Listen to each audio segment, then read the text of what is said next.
Welcome, everybody, to the Yes or No podcast. Today we have a special guest. Let us know a little bit about yourself, who you are, your journey, and what are you doing now? Oh my goodness, thank you so much for having me. No, thank you for Being here with us. yeah. I'm so happy and so grateful to be here. My name is Stephanie Garcia Blanos, and a little bit about me is when everybody asks me like who you are, it's hard for me to put myself in a label. So my answer is usually it isn't I'm a mom or I'm a wife. It's usually like I'm a passionately curious soul. I love to learn. I love, passionately curious soul that loves God, so I'm here to find God in everything I do and everything I am. And so what I do is my journey. I started with going to high school with you, and I majored in production. So my background is in TV and video production. And from there, I was given the opportunity to become a production teacher.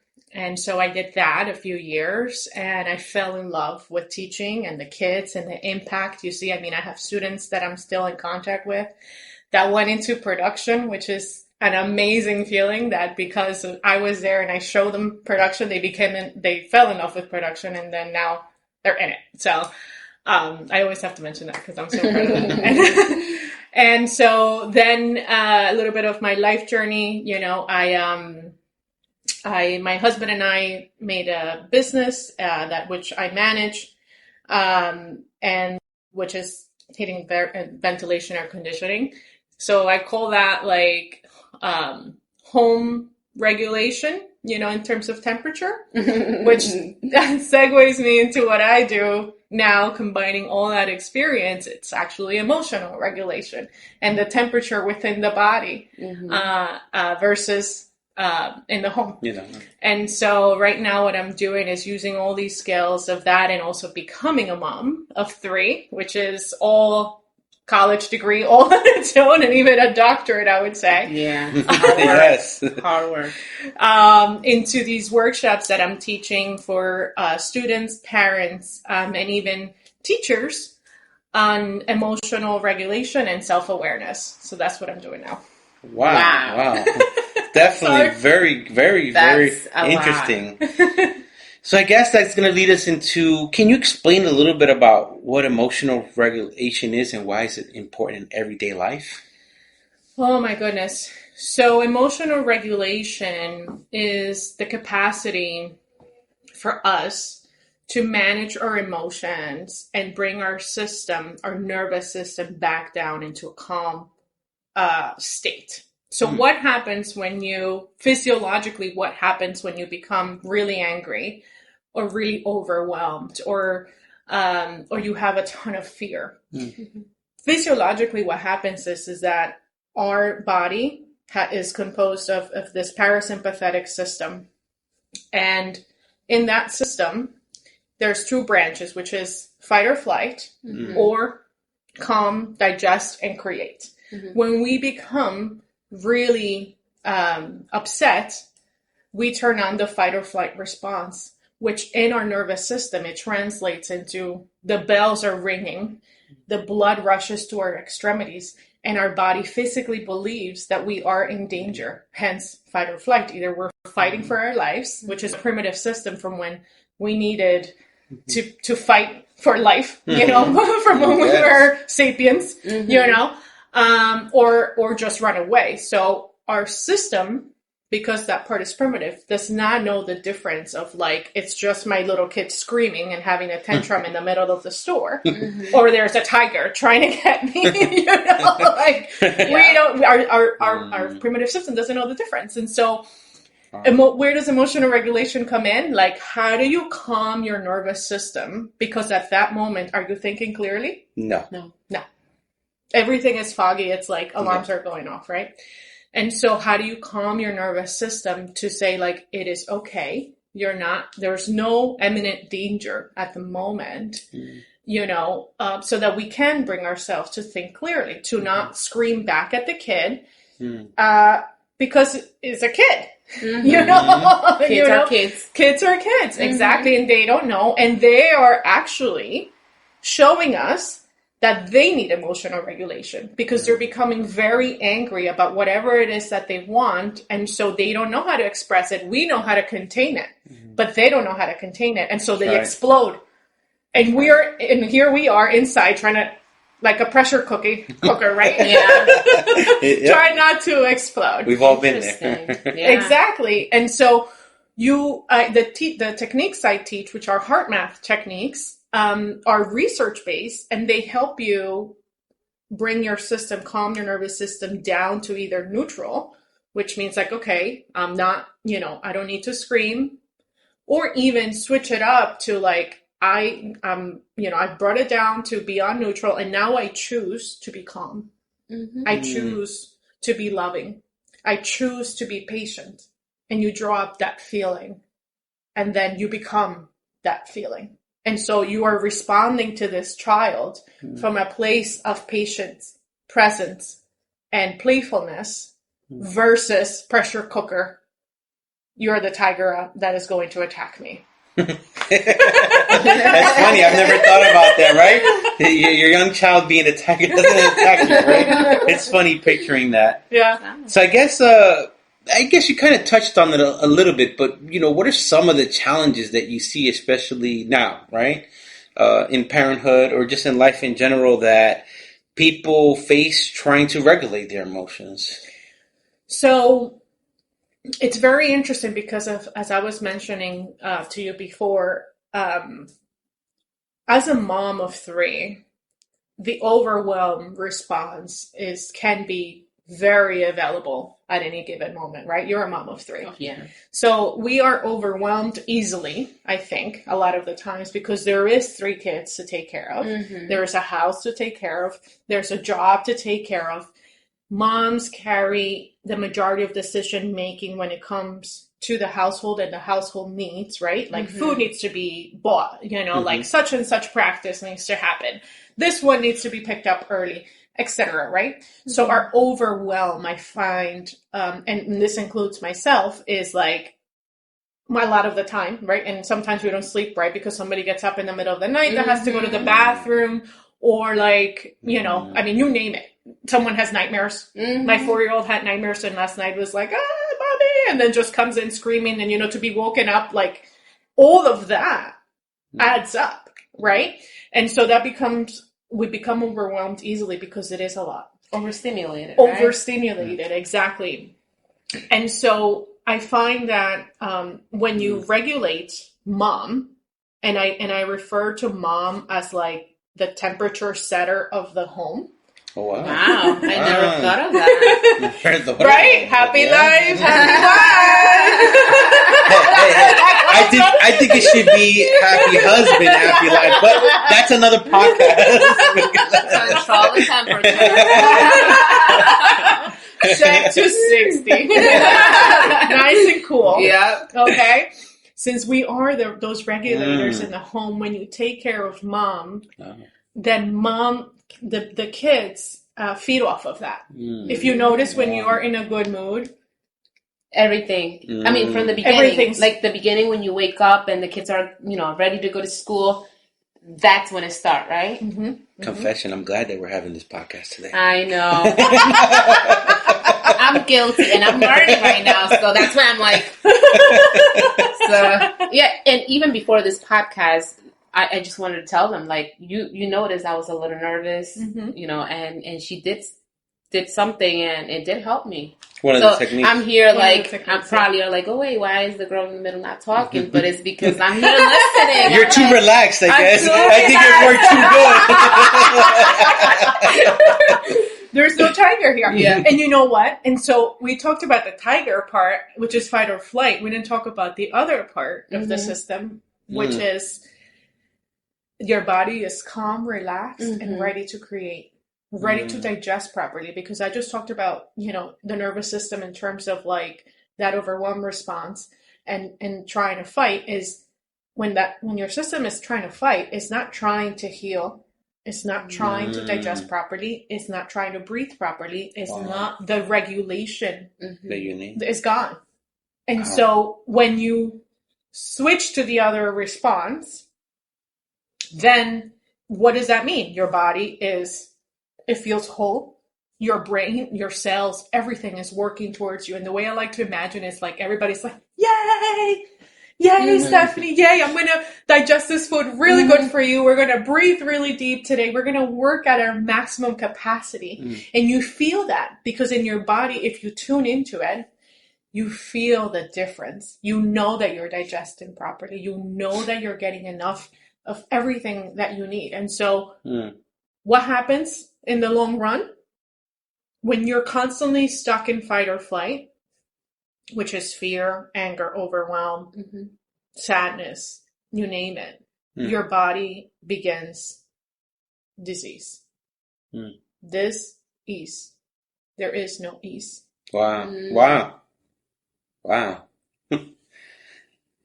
Heavy. I know. Heavy. You said you wanted to go deep. Hey, this is great. I mean, but not only moms, but men too. Like I don't think men talk about this, but that's a whole nother podcast. That is another podcast. But we need to talk about it. But it's like, this applies for everyone, not just moms, it's for kids, everyone. Adults, parents. I mean, children. Everyone is facing some type of stress in their life. Yep. May be different levels. Some more, some less, but it's still stressful to them individually. So. Exactly. So it's very, very good knowledge. Very, very interested.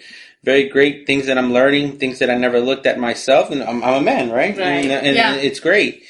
So I guess my next question would be, what are some of the strategies? And, especially now, right? A lot of people are dealing with anger. I don't know if you've been out lately on the road, at the stores. Yes. I've never seen it as much.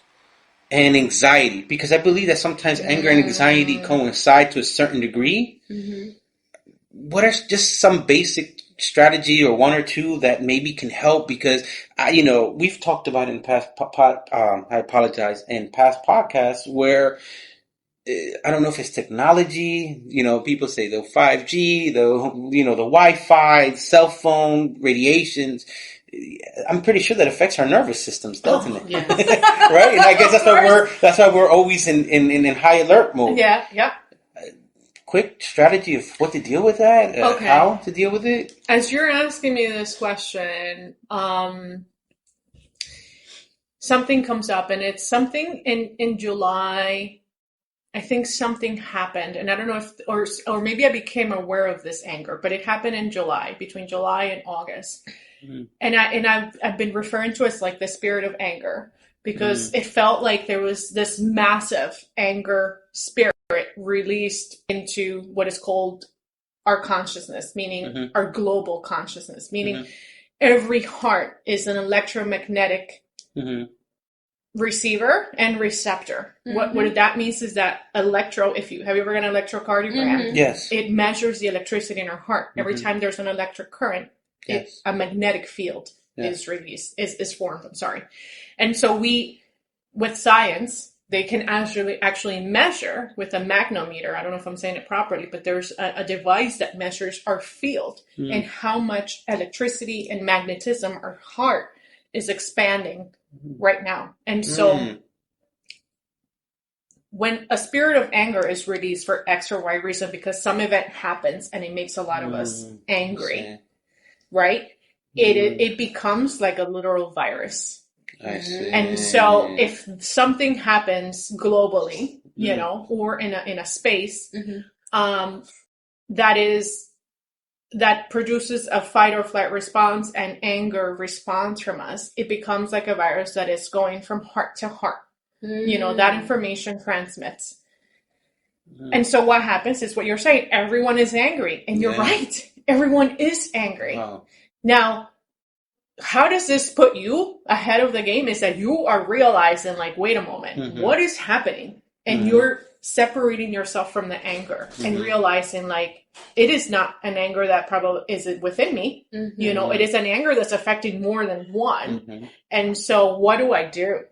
Right? So now we realize you become aware, right? Now you are aware. Solve the problem. And now you want to solve the problem. So what gets in the way? The emotional regulation response. Wow. Because we don't have these tools. A lot of us don't have these tools, right? Because in school, we're not taught these things, right? No. We weren't. We're not, no. But, not you at know, all. with the way that we live, nobody has the time for that.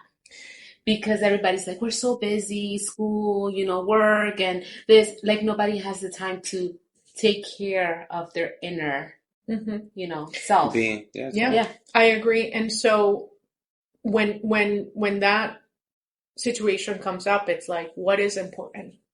You think about what is really important. Wow.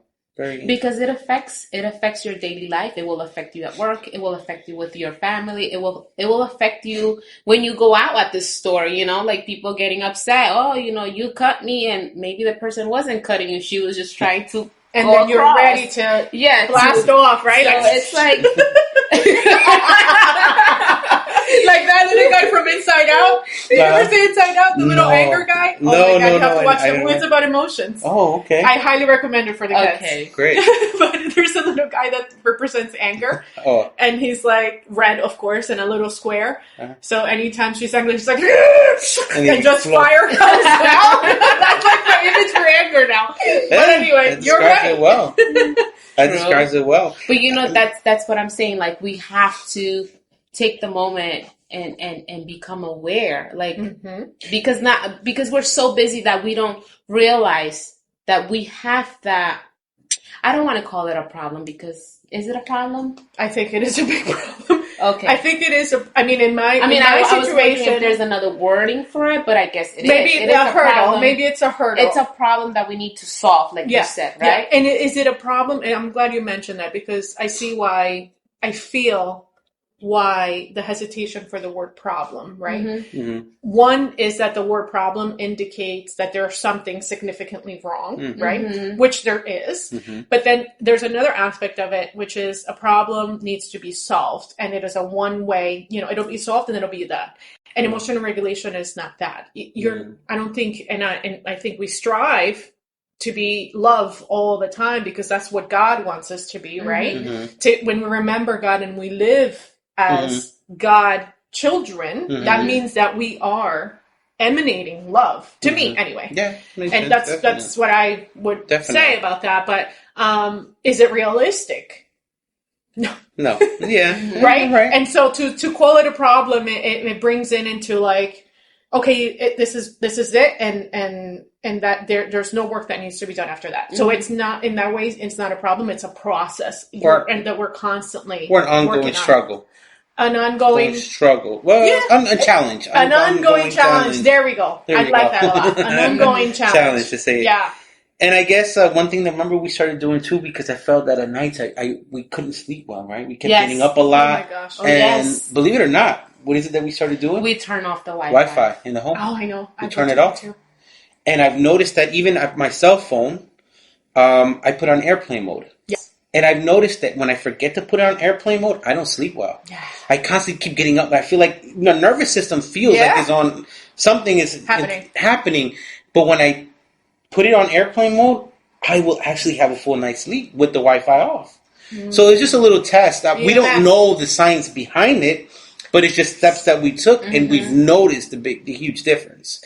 Yeah, so those are electromagnetic frequencies. And just as the heart is receiving the information from your hearts to mine and vice versa, these devices produce an electromagnetic frequency, which we also are becoming very aware of, because we are bombarded with it everywhere we go. And so which is also, that's another whole podcast on how deep we can go with that. Yes. You know, because we are 99.9% energy and 0.1% matter. And so if you think of it in terms of energy, it's all energy that's coming at us from every angle, you know, affecting our energy. That a 1% of matter is like, it's a lot, it's too much. And so that completely makes sense. And now that you mentioned sleeping, so when you address your emotional regulation, then you will have more sleep. You will sleep better. Why? Not only you will have more sleep, you will have more, because everyone has more sleep. And what I meant to say is you will have more energy. More restful sleep too. More restful sleep and more energy. Because what happens is that when the body is in this fight or flight response, your energy to create, your energy to work optimally is being drained by the emotion because it has attacks. That emotion has attacks. And so when you start plugging those energy drains, which is what I talk about, I will be talking about in my free webinar, when you plug those emotional drains, which means you stop that body response, then all of a sudden you're going to have all this energy in your battery, which is like a tank and it's cumulative, that you're going to be like, oh my God, I can do so much more today. Now, all of a sudden, 3 o'clock comes and I don't need a cup of coffee because I'm going to pick up the kids. Oh, yeah. I know. So let me tell you this, okay? When I started doing these practices, I was drinking 2 cups of coffee in the morning like this, black. And then 1 in the afternoon. Okay, so 3 big cups of coffee during the day to have enough energy to be able to handle life. Yes. Right now, I'm down to 1 cup in the morning and then half caffeinated, which means half decaf, half caffeinated at like 1:30. If I drink more than that, then I wake up in the middle of the night because I have so much more energy, which is insane. Like I'm Colombian. I love my coffee. Like it was like, listen, like I can't have that much energy because I need my coffee. Like, because I want to have my coffee, please.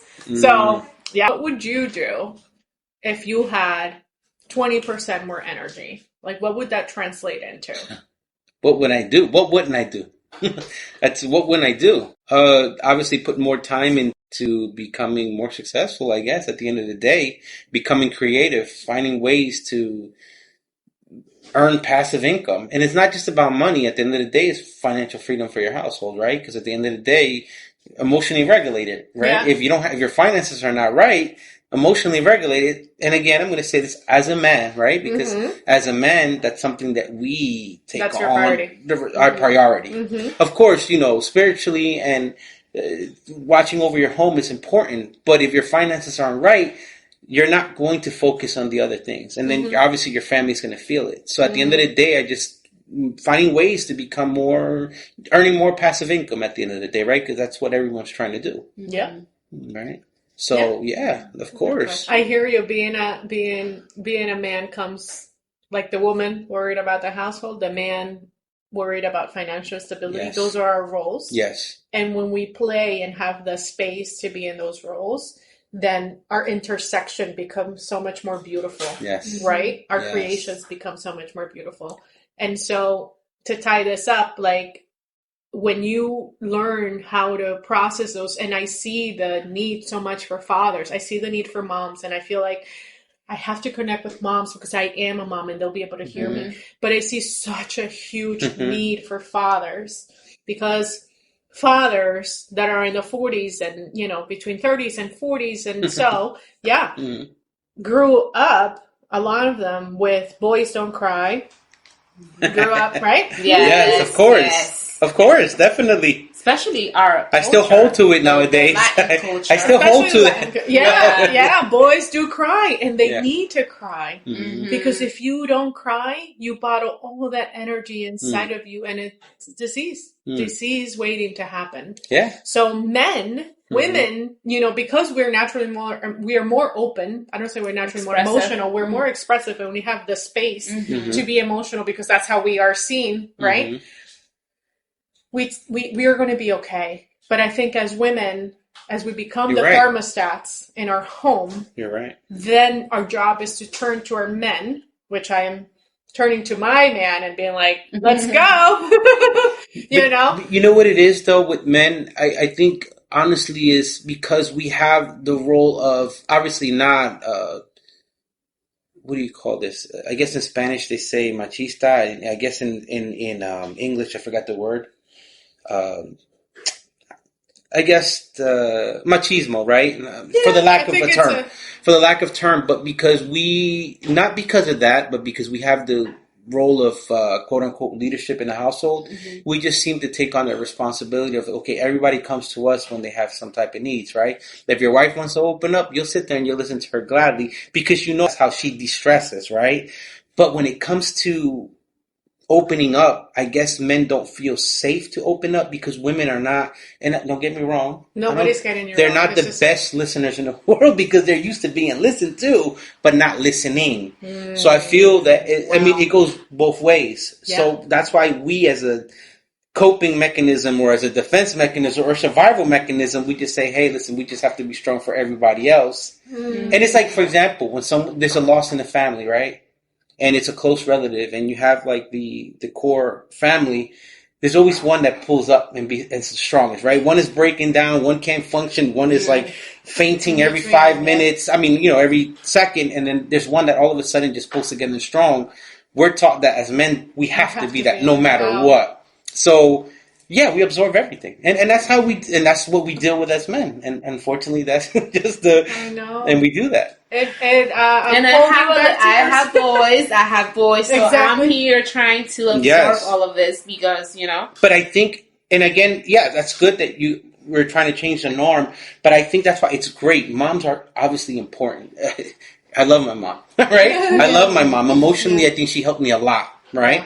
But I think dads are important too because to raise boys and to raise daughters because daughters get to see what a man should be like. Mm-hmm.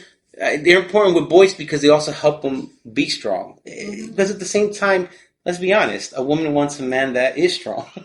If he becomes too weak, she's like, I need to look for someone that's strong. I feel like I need someone that's stronger. Okay. I mean, biologically, I feel like. Not that we're saying that there's anything wrong with it behind. Biologically, I feel that women, right, why do they prefer men that are taller?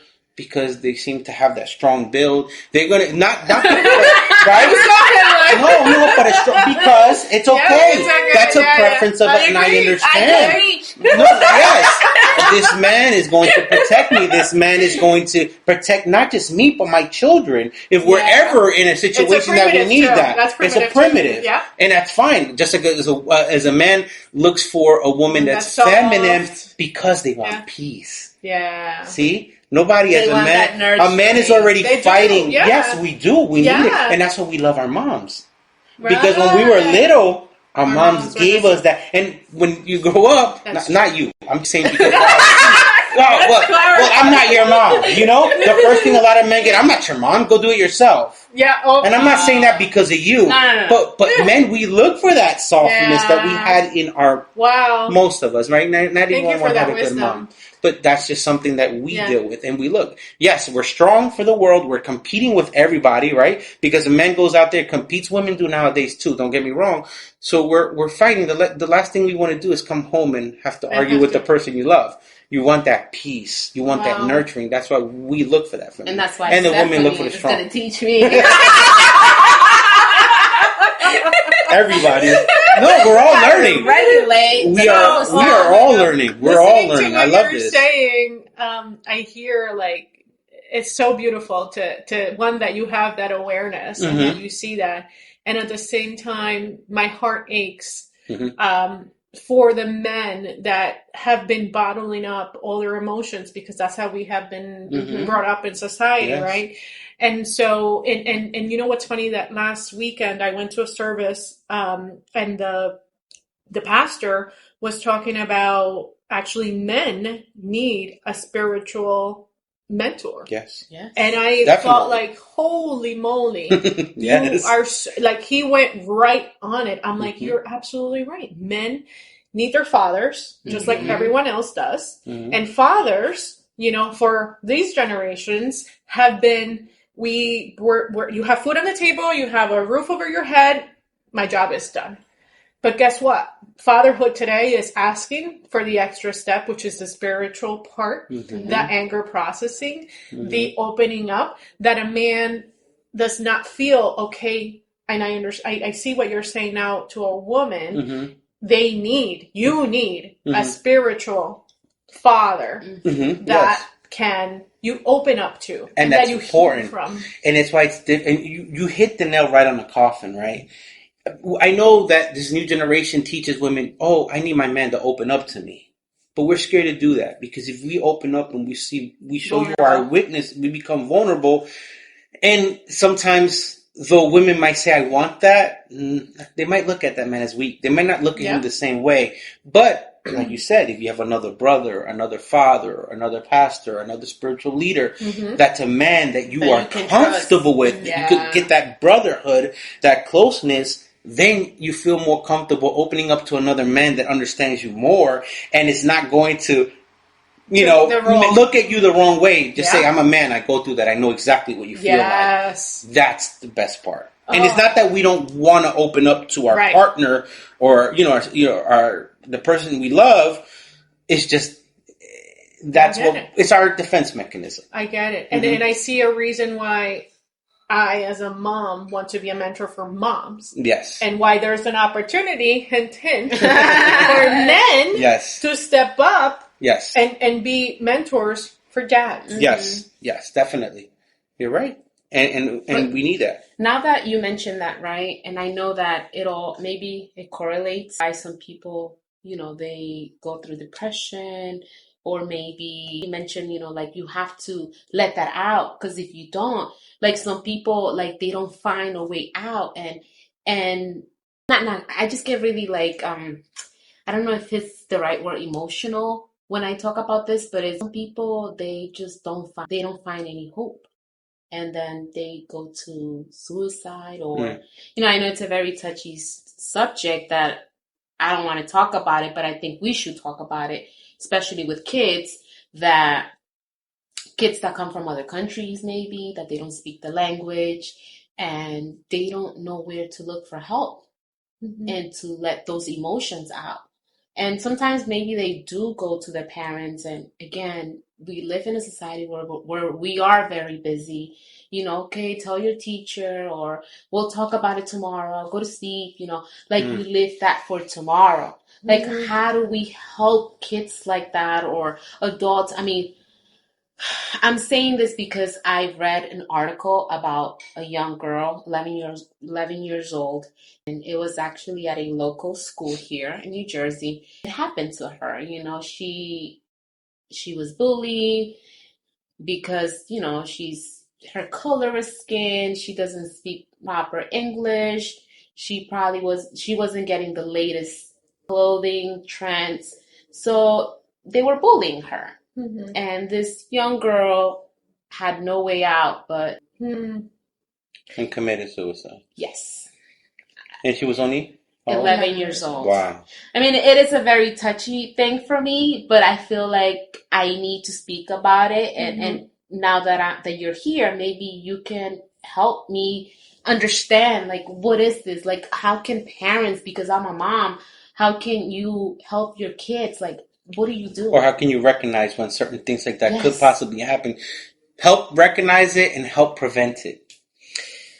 Oh my goodness. I think our kids are extremely resilient. I think they have the capacity to overcome many things. With that also, parents are, as you say, very busy, and we have a lot of responsibility, especially a parent that just arrived to this country. Yes. And that puts me in both of their shoes, because I was also 11 years old when I came to this country. And I cried for the first year of every single night. I cried because I didn't speak proper English, because, I didn't have the latest trends, because the Spanish I spoke was not understood the way I spoke it because of dialects. Right. Wow. And so that, I remember that pain like it was yesterday, and I can connect to that pain like it was yesterday. And I remember crying. The house I moved in with my cousins, is a small house, and there was only room in the porch for me to have a bedroom. So my bedroom was the porch of the house. Wow. And so this little tiny space that a bed barely fit in. And I cried in there every day after school, Wow. And thankfully I had a mom who would trust her intuition. And I thank her for that so much, because she would trust her intuition. And the moment she saw me And obviously right now, she knows immediately when something is wrong with me. And she knew that, and she would ask, are you okay? Tell me. And then I would say, like, it's just really hard. And I wouldn't say much because sometimes you can't even put into words those big feelings. You just feel them. Yes. And she would just say, okay, it is hard. And she would let me cry. And crying is a way of emotionally regulating. Because when you cry, you're moving that energy. So emotion is energy in motion. When you cry, you move that emotion through. She was listening, she was listening there for me. And that was enough, that she knew it was hard. And she would cry with me sometimes too, because as a mom, to see your child suffering, I'm sure she would question her decision to come here for us to suffer. You're so healing. And she would always remind me, you are good. You are going to do well. Will pass. You'll see, we did this to better our lives. And so I am so very thankful she had that. But what happens with the parents that don't have that? Yeah. That is difficult. It is difficult. And so it becomes a very tricky subject, because it's like you're in the sandstorm. It's something you're in the sandstorm and you can't see in front of you. You can't see behind you. You can't see to your sides. And this sandstorm, these grains of sand are disintegrating. And how do you handle it? Like, who is the one who puts their hand out to help you, to pull you through? And so in those moments that drop you to the floor, God is the only one that has the ability to truly save you. True. But also, as a mom, you have to trust. You have to trust your intuition. You have to connect to your intuition. You have to connect to your heart. And it doesn't take a lot. It really doesn't, because moms, we know. You feel when your child is off. You feel when there's something wrong, as you feel their happiness when they earn something that they were working hard for. We feel it, right? But then, so what is the distraction? So what takes us away from that connection to our heart is everything around us, right? Social media, an emotional roller coaster. TV, whatever. Every time you go outside, everything is bigger and better, and you need to buy this, you know? And so there has to be a choice. There has to be an awareness. There has to be a consciousness that wants to work on it. If you don't even realize that there is a problem, how could you be helped? Right, you're right. And so I think that a lot of it, just to tie it all up, is like, if you find yourself being so overwhelmed being a mom, if you find yourself like ready to blast off, all those reasons, if you find yourself that your child is doing something that should be so beautiful and so funny, and you find yourself being angry, and I tell you all these things from experience where I'm like, and I'm so aware that I'm like, why are you angry? Your child is beautifully singing right now, jumping around, having the time of their life. Why is there so much anger in your heart right now? It's wrong. Right. There's a lot of children that can't jump, a lot of children that can't sing, for whatever reason, because they're in a hospital battling cancer, God forbid, or any type of things like that. But now that you say it just brings a different perspective. Oh, why are you making noise? But in your head, like, wait, they're healthy. Yeah. They should be making noise. And so the responsibility comes really from each one of us. Because just as we spoke about earlier about global consciousness, how we heal the world is literally by healing ourselves. By me creating love, feeling love in my heart, and being here with you, transmitting it to you, and vice versa, we are healing the world. Because the information we're feeding onto the field of global consciousness is of love and service right now. Wow. So let me ask you a quick question, if you can, tell me briefly. If there is an 11-year-old girl watching this right now, what would you tell her if she's going through something similar like that? Great question. I would say, I know the pain is really unbearable, but it does not define who you are and what you are here for. And it will pass. Yes. The pain will pass. And I would say connect to the loving awareness of God that is within you, and know that that love that God has for you, no one else has. And this situation, whatever you're living through right now, is going to be the stepping stone that takes you to your purpose in life, just as it did for me. Because from that pain that I had of moving here, that became my trampoline into everything else that happened, and for me to be here right now in this moment. Okay. Wonderful. Great. So I guess this just leaves us with, are there any tools, any resources that you would recommend anyone beginning the journey of emotional regulation?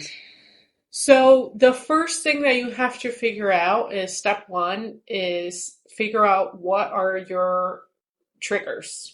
So what are the things that set you off? And just by writing them down and becoming aware of them, you would be surprised at how much quicker, when you are in the moment, you're able to recognize that you are in the moment. And therefore you have a choice on how you're going to behave. So, for example, if I were to write down my triggers right now, one of them would be like, when I pick up the kids from school, the school is about half hour from my house. And so I have to pick up the kids and usually sit in traffic for 45 minutes. We get home and they are all screaming because they are starving and they are hangry.